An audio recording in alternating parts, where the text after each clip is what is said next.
Это здание в селе Марина Джанкойского района служит молельным домом для местных мусульман. В советское время здесь располагался детский садик, затем магазин. Потом это место пришло в запустение. Несколько лет назад местные мусульмане выкупили его и обустроили для поклонений. Сейчас в мечети села Марина проводятся пятничные, праздничные коллективные молитвы. Азан здесь звучит регулярно. Аллаху Акбар, Аллаху Акбар.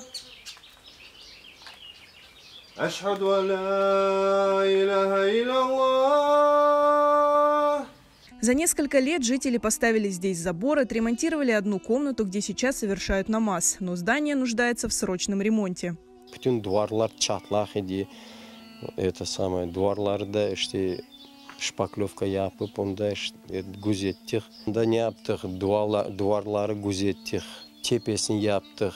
Pollarını yaptık.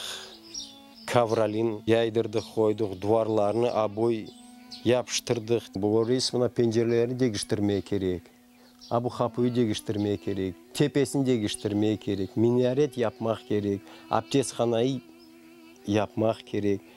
Çok iş bunda. На призыв о помощи в ремонте откликнулись неравнодушные жители Крыма, и уже в ближайшие дни в здании заменят окна.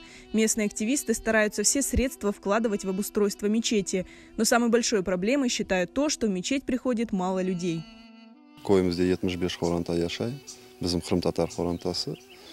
Ama cami boş, gelmiyorlar adamlar. O kadar davet etemiz, geliniz, katnaşınız, koşulunuz.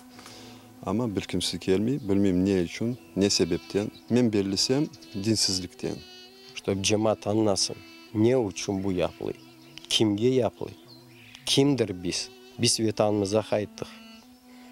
Ne için kayıttık? У местных мусульман большие планы на обустройство мечети. Здесь хотят проводить ифтары, сделать детскую площадку. Поддержать работы по обустройству мечети можно, перечислив средства на счет.